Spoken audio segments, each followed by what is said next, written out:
Hello students, welcome to the class. जी students, हम कर रहे थे system of particles and rotational motion which is unit number 5 and according to NCERT it is chapter number 7। तो बेटा last अपने जो हमने टॉपिक डिस्कस किया था वो था हमारा सेंटर ऑफ मास के बारे में। तो आज हम इसको थोड़ा आगे कंटिन्यू करेंगे सेंटर ऑफ मास को। जी बेटा, सेंटर ऑफ मास जो होता है हमने कहा था कि एक ऐसा पॉइंट है जहां पे हम ये मानते हैं कि पूरे का पूरा मास बॉडी का जो होता है वो सुपोज किया जाता है कि इस पॉइंट पे कंसंट्रेटेड है। तो बेटा हम सेंटर ऑफ मास जो होता है उसको हम अगर हम एक सिंपल रोड ले लें या हमारे पास जो स्केल होता है उसको अगर हम देखें तो इसका सेंटर ऑफ मास क्या होगा बेटा। अगर तो ये यूनिफॉर्मली मास इसका डिस्ट्रीब्यूट है पूरी रोड पे, तो इसका सेंटर ऑफ मास जो है वो ऑलमोस्ट इसका मिडल पे होगा। ठीक है, तो हमारे पास अगर कोई रॉड है तो उसका सेंटर ऑफ मास क्या होता है, उसके मिड पॉइंट पे होता है। ठीक है, ये अभी हम डिटेल में आगे और इसको पढ़ेंगे। इसके अलावा बेटा अगर हमारे पास कोई मान लीजिए बॉडी ऐसी है, कर्व्ड है, तो अगर मैं मान लीजिए इस बॉडी को इस पॉइंट से बैलेंस करना चाहती हूँ तो ये यहाँ से बैलेंस हो जाएगी। पर अगर इसकी मैं ओरिएंटेशन चेंज कर देती हूँ बेटा तो ये बैलेंस नहीं होगी। बट ये जो बॉडी है इसको चाहे मैं एक्स एक्सिस में रखूं चाहे वाई में रखूं, तो इसका सेंटर ऑफ मास है जो अगर इसको मैं घुमाती हूँ या इसको मैं इस पॉइंट से इस पॉइंट पे कर देती हूँ तो इसका सेंटर ऑफ मास है जो वो चेंज नहीं होता। तो बेटा इसका मतलब ये है कि इस केस में तो सेंटर ऑफ मास ठीक है, पर इस केस में जो सेंटर ऑफ मास है ना वो सही नहीं है। क्यों? क्योंकि सेंटर ऑफ मास है जो वो ओरिएंटेशन से चेंज नहीं होता। तो बेटा फिर कई ऑब्जेक्ट्स ऐसे होते हैं जिनका सेंटर ऑफ मास वहां पे होता है जहां पे मास होता ही नहीं है। जैसे रिंग के केस में सेंटर ऑफ मास जो होता है वो सेंटर पे होता है बॉडी के। ठीक है, तो अब बेटा हमने डिस्कस करना है वो है centre of mass of two particle system. ठीक है, तो चलिए डिस्कस करते हैं centre of mass of two particle system. जी बेटा, centre of mass of two particle system जो है हमें देखने के लिए हम ये सिस्टम एक कंसिडर करते हैं जिसमें ए और बी पॉइंट्स पे टू ऑब्जेक्ट्स पड़े हैं, पार्टिकल्स पड़े हैं। पार्टिकल जो ए है उसका मास m1 है और बी पे जो पार्टिकल है उसका मास m2 है। ठीक है, तो m1 की जो पोजीशन है r2 यहाँ से वो है बेटा r1, इसकी r1, और इसकी जो पोजीशन है बेटा वो है हमारे पास r2। ठीक है, दिस इज r2। तो this is position vector of A, this is position vector of B।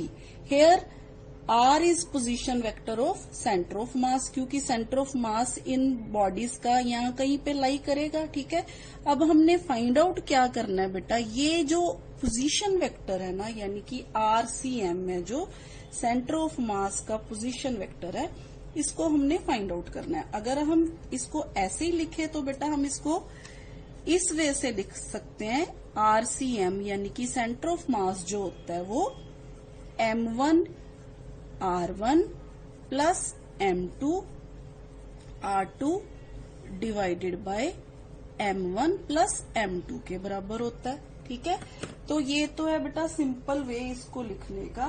तो पोजीशन वेक्टर जो होती है बेटा हमारे पास 10 जो हम कहते हैं सिस्टम की, वो क्या है, is the weighted average of the position vectors of the particles making the system. ठीक है, each particle making a contribution proportional to its weight. Weight के हिसाब से पार्टिकल है जो वो कंट्रीब्यूट करते हैं।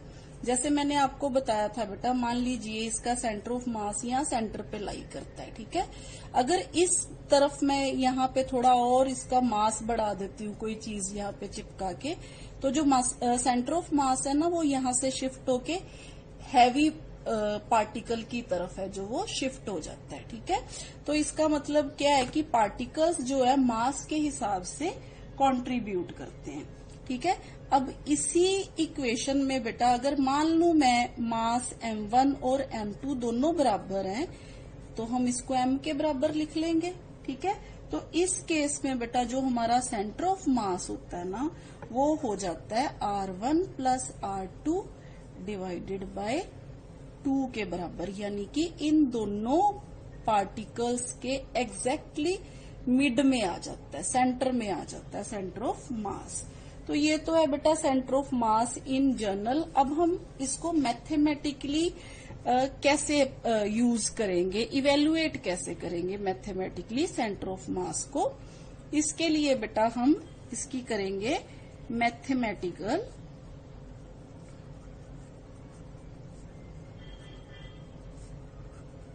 डिडक्शन ऑफ सेंटर ऑफ मास। हाँ जी बेटा, इसके लिए हम क्या करते हैं बेटा, हमारे पास ये सिस्टम है, 2 पार्टिकल सिस्टम है।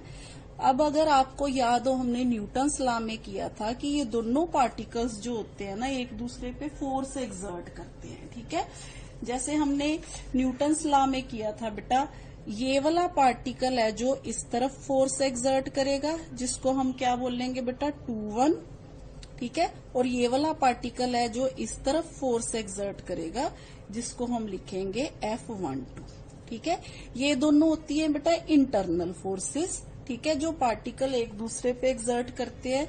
अब इस सिस्टम पे इनके अलावा मान लीजिए हमारे पास एक्सटर्नल फोर्सेस एक्ट कर रही हैं।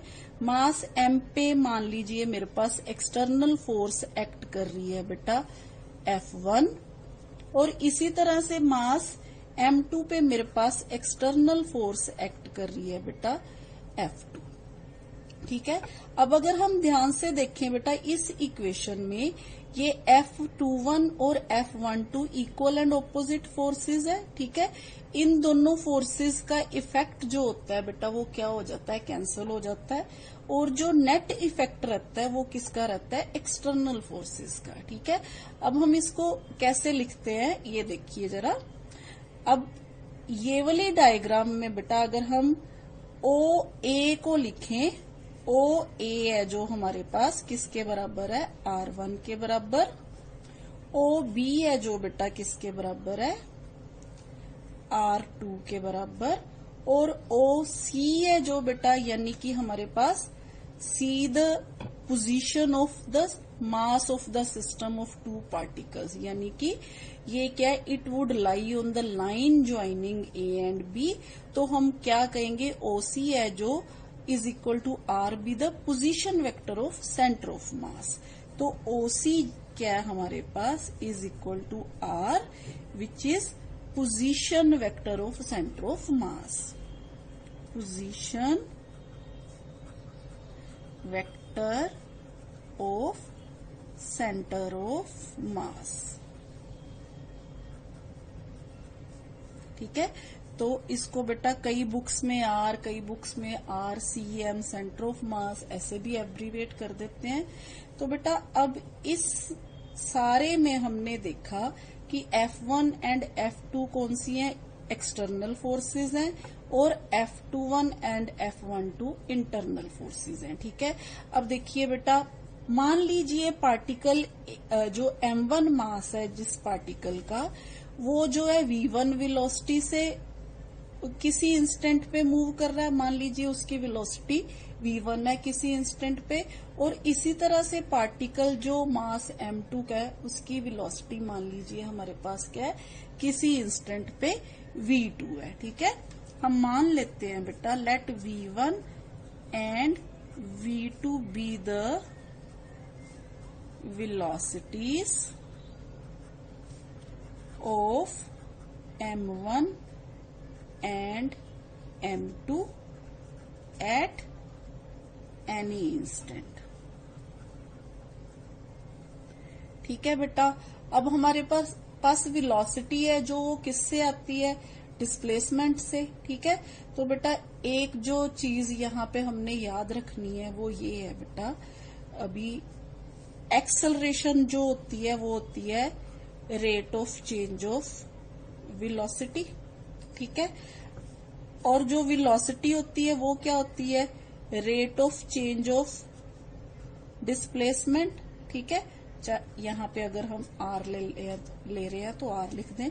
तो हम फिर ए को कैसे लिख सकते हैं, D square are by D T square, ठीक है। अगर हम इसकी वैल्यू इधर पुट कर दें तो हम ए को क्या लिख सकते हैं, D square are by D T square, यानी कि ये हम पोजीशन वेक्टर की फॉर्म में लिख सकते हैं। इसको हम यूज करेंगे बेटा अपने नेक्स्ट जो है स्टेप में, ठीक है।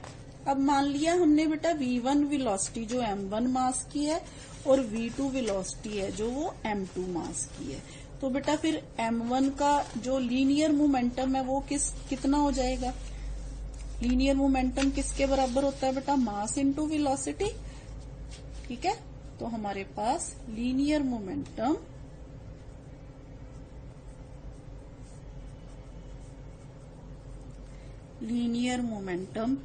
P1, ठीक है, ऑफ M1, ये कितना हो जाएगा, M1 V1।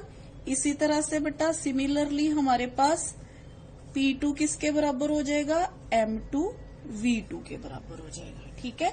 ये चीज आपको समझ आ गई बेटा कि हमारे पास जो मोमेंटम होता है वो क्या होता है, मास इनटू वेलोसिटी के बराबर होता है, ठीक है। अब हमने क्या करना है बेटा, हमें पता है कि जब हम न्यूटन्स सेकंड लॉ में हमने पढ़ा है कि rate of change of momentum is directly proportional to the force applied, ठीक है। तो हम यहाँ पे भी वही जो इक्वेशन है यूज करेंगे, according to Newton's second law rate of change of linear momentum जो होता है, rate of change of linear momentum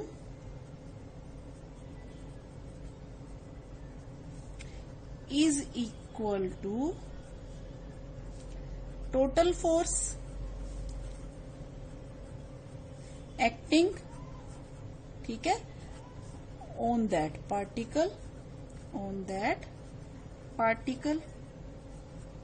सो बेटा फिर हमारे पास M1 मास है, हमने देखा उस पे हमारे पास टू फोर्सेस एक्ट कर रही हैं, एक तो एक्सटर्नल फोर्स F1 और दूसरी कौन सी, F12, ठीक है।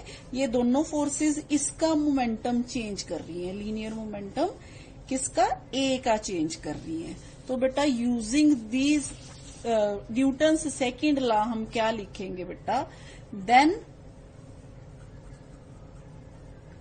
हमारे पास dp1 बाय dt है जो वो किसके बराबर आ जाएगा, F1 प्लस F12, ठीक है। ये दोनों टोटल फोर्सेस हैं, ठीक है, और ये क्या हमारे पास rate of change of momentum है, ठीक है। इसी तरह से बेटा हम मान लीजिए इसको मैं लिख लेती हूँ इक्वेशन नंबर, अच्छा इसको P1 की भी वैल्यू हम पुट कर लें पहले, ठीक है।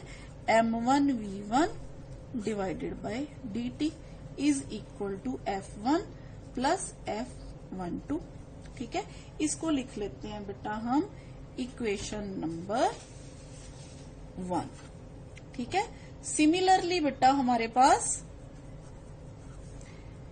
D फॉर मास M2, ठीक है, ये किसके लिए था, फॉर M1, ठीक है। तो यहां आ जाएगा हमारे पास D M2 V2 by dt is equal to F2 plus F21, ठीक है। यहाँ पे भी एक्सटर्नल फोर्सेस आ गई, ठीक। अब हमने क्या करना है बेटा, हम इन दोनों इक्वेशंस को ऐड करेंगे, एडिंग 1 and 2, ठीक है। जब हम इन दोनों इक्वेशंस को ऐड करेंगे बेटा तो हमारे पास आ गया d by dt of M1 V1 plus M2 V2 is equal to F1 plus F12 plus F2 plus F21, ठीक है। हाँ जी बेटा, अभी मैंने आपको बताया था कि ये दोनों फोर्सेस हैं जो इक्वल एंड ऑपोजिट है तो ये दोनों एक दूसरे को क्या करेंगी, कैंसिल कर देंगी बेटा। अगर ये दोनों फोर्सेस एक दूसरे को कैंसिल कर रही हैं तो इन दोनों का इफेक्ट क्या हो जाएगा बेटा, 0 हो जाएगा। ठीक है, as F12 is equal to minus of F21, so F12 plus F21 is equal to 0। तो दिस इज इक्वेशन नंबर 3 मान लीजिए। तो दिस कंडीशन को अगर हम इक्वेशन नंबर 3 में पुट करते हैं, put in equation number 3 we get, जी बेटा इक्वेशन 3 वो क्या बन जाएगी अब हमारे पास, so d by D t M1। अच्छा बेटा अगर हम V1 को dR1 bye D T put कर दें, अभी मैंने आपको बताया था ना हम यूज करेंगे इक्वेशंस को, तो इसकी जगह मैंने ये पुट कर दिया M2 dR2 by D T is equal to F। यहां F क्या है बेटा, F1 प्लस F2 जो एक्सटर्नल फोर्सेस हैं उनको क्या हमने मान लिया, उनको मान लिया हमने F के बराबर। F1 plus F2 is equal to F। ये एक्सटर्नल फोर्सेस को हमने इकट्ठा जो है क्या लिख दिया, F के बराबर लिख दिया। ठीक है, तो बेटा इस इक्वेशन में अगर हमने ये देखिए M1, ये जो इक्वेशन है हमारे लिए वेलोसिटी की है। अब मैंने इसके बाद क्या स्टेप किया, d by D T of, यहां से भी मैंने d बाय डी टी को ऐसे लिख लिया और M1 R1 plus M2 R2 ऐसे लिख दिया। ठीक है, तो ये किसके बराबर आ गया बेटा, F के बराबर। ठीक है, अच्छा बेटा अब हम क्या करते हैं, अब इस इक्वेशन में ये जो चीज है हमारे पास d square by D T square आ गई, M1 R1 plus M2 R2 is equal to F। ठीक है, अब इस इक्वेशन की बेटा ये जो लेफ्ट हैंड साइड है इसको मैं दोनों ऊपर M1 प्लस M2 से मल्टीप्लाई कर दूं और इसी तरह से इस इक्वेशन के नीचे मैं M1 और M2 से डिवाइड कर दूं, तो कोई बेटा इक्वेशन में चेंज तो नहीं ना आएगा, इक्वेशन जो है सेम रहेगी। तो मैं क्या करूंगी बेटा, अपनी तरफ से मैंने क्या किया, नेक्स्ट स्टेप में multiply and divide by M1 plus M2। ठीक है, तो इसको मैंने M1 प्लस M2 से मल्टीप्लाई कर दिया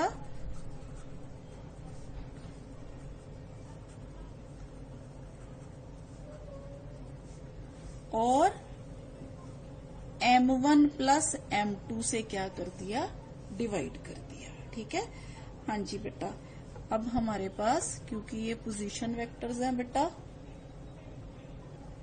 सो दिस इज बेटा इज इक्वल टू F।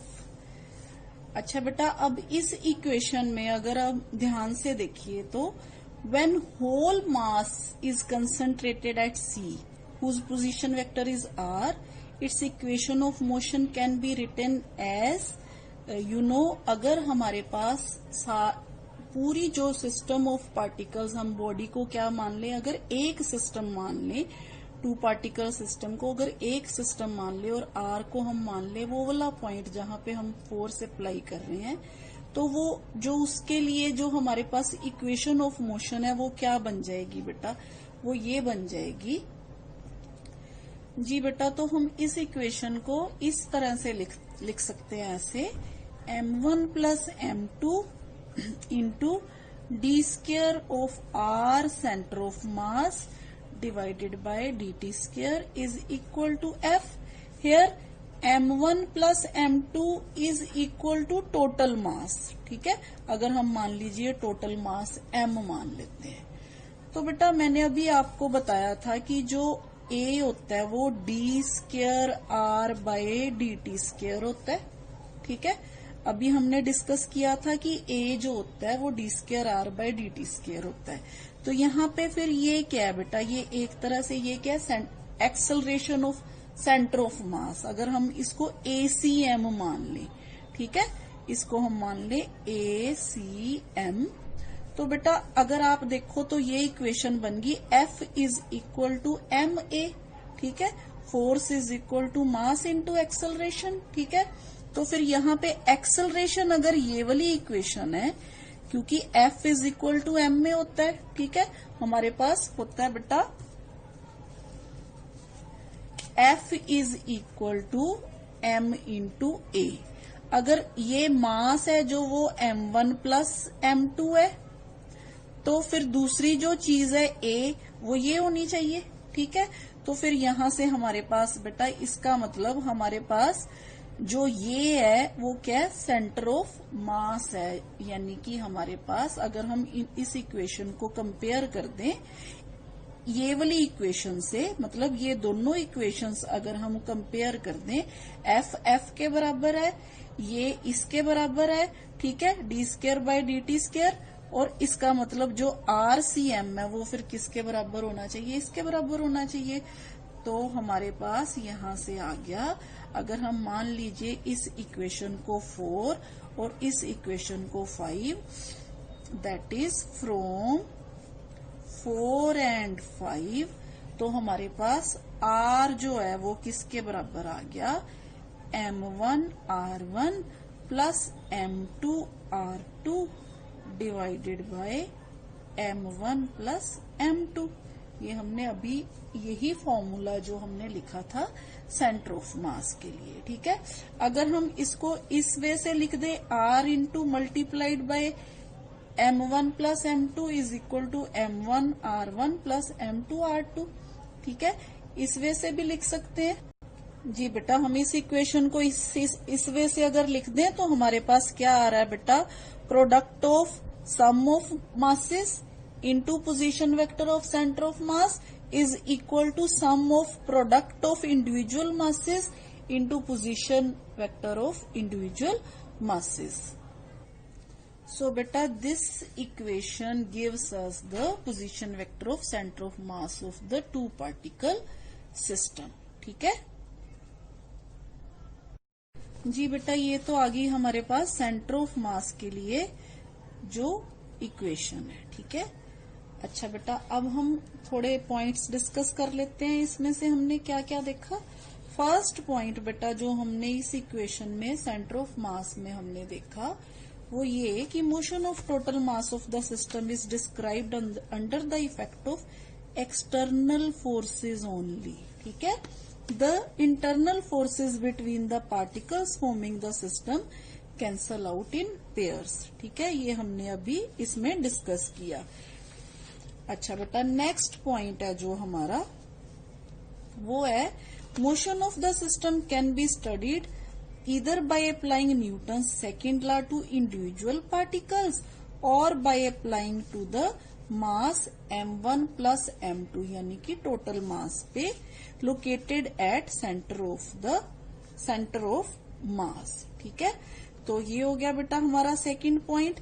इसी तरह से बेटा हमारा जो थर्ड पॉइंट है वो हो गया position vector of centre of mass can be taken as the weighted average of the position vectors of the two particles, the weights m1 m2 and m1 m2 attached at r1 and r2 respectively। ये भी हमने देख लिया equation से।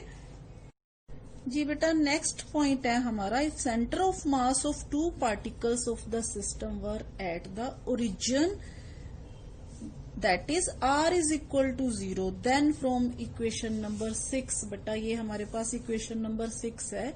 इसमें हमने मान लिया कि जो सेंटर ऑफ मास है वो क्या है, ओरिजिन पे है, तो r 0 हो जाएगा, ठीक है। पोजीशन वेक्टर जो r की वैल्यू वो क्या हो जाएगी, 0। तो हमारे पास इक्वेशन यहाँ से क्या आ जाएगी बेटा, यहाँ से हमारे पास इक्वेशन आ जाएगी m1 r1 plus M2 R2 is equal to 0। ठीक है, इसका मतलब क्या हुआ, M2 R2 है जो वो किसके बराबर आ जाएगा, M1 R1 के बराबर।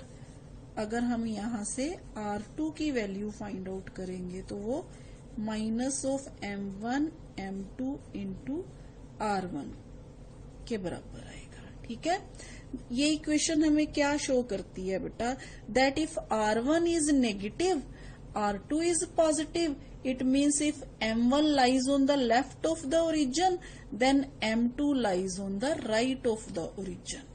ठीक है, तो ये हमारे पास जो है हमारे पास फोर्थ कंडीशन है। Hence center of mass of a system of two particles lies always on the straight line joining these particles। तो बेटा इस इक्वेशन से हम ये भी कंक्लूड कर सकते हैं, देखिए हमारे पास ये इक्वेशन आ गई। अभी हमने देखा M1 R1 plus M2 R2 से हमारे पास R2 की वैल्यू जो इसके बराबर आ गई। तो इस इक्वेशन में बेटा अगर हमारे पास R1 नेगेटिव होता है, यहाँ R1 की वैल्यू नेगेटिव होती है तो R2 की वैल्यू पॉजिटिव हो जाएगी। ठीक है, तो अभी सोच के देखिए, if M1 lies on the left of the centre of mass, यानी कि हमने सेंटर ऑफ मास को ओरिजिन मान लिया। ठीक है, ये हमारे पास ओरिजिन है, हमने यहाँ पे मान लिया centre of mass. If M1 lies on the left of the centre of mass, then M2 lies on the right of the centre of mass, यानी कि अगर M1 इधर कहीं है तो M2 इधर होगा। ठीक है, और hence center of mass lies always on the straight line joining the particles। लेकिन हमेशा एक स्ट्रेट लाइन ज्वाइनिंग द जो पास करती है उनमें से उसके बराबर होगा। इसके अलावा और बेटा मान लीजिए मास M1 ज्यादा हो गया M2 से, तो हमने ये पहले भी पढ़ा है कि जिस तरफ मास ज्यादा होता है सेंटर ऑफ मास है जो उस तरफ क्या हो जाता है, मूव कर जाता है। इसका मतलब R1 है जो वो भी किससे बड़ा छोटा हो गया बेटा, R2 से छोटा हो गया। ठीक है, यानी कि सेंटर ऑफ मास है जो, मान लीजिए मेरे पास बेटा ये पेन है, इसका सेंटर ऑफ मास यहाँ पे लाई कर रहा है। ठीक है, मैंने यहाँ वेट, कोई यहाँ पे वेट बांध दिया, तो अगर यहाँ पे मैंने वेट बांध दिया तो सेंटर ऑफ तो ये बॉडी इस तरफ झुक जाएगी, तो जो मेरा सेंटर ऑफ मास है ना वो इस तरफ मेरे को पोजीशन उसकी लानी पड़ेगी, तो ही मैं बॉडी को क्या कर पाऊंगी, मैं बैलेंस कर पाऊंगी। ठीक है जी बेटा, नेक्स्ट वही हमने जो पहले डिस्कस किया था, if M1 is equal to M2 हो जाए, यानी कि दोनों मासेस बराबर हो जाए, तो हमारा जो सेंटर ऑफ मास है वो किसके बराबर आ जाएगा बेटा, जब हम M और M जो बराबर पुट कर देंगे इक्वेशन में, तो हमारे पास R1 प्लस R2 है डिवाइडेड बाय 2, ये हमारा आ जाएगा centre of mass in case जब दोनों बॉडीज हैं जो वो सेम मास की होंगी। यानी कि जब सेंटर ऑफ मास जो होता है टू पार्टिकल्स का अगर इक्वल मासेस के होते हैं तो lies exactly Midway between them. ठीक है, तो ये मिडवे में जो है वो लाई करता है। जी बेटा, एक छोटी सी इक्वेशन देखते हैं। हमारे पास कार्बन मोनोऑक्साइड है। ठीक है, कार्बन मोनोऑक्साइड में कार्बन और ऑक्सीजन के बीच में जो दूरी है वो 1.13 इंटू 10⁻⁻13 मीटर है। ठीक है, अब हमने क्या करना है, उसने एग्जाम्पल दी है हमें ये कि locate the centre of mass of the molecule relative to the carbon atom. ठीक है, हमने यहाँ पे क्या करना है, to locate center of mass of the molecule relative to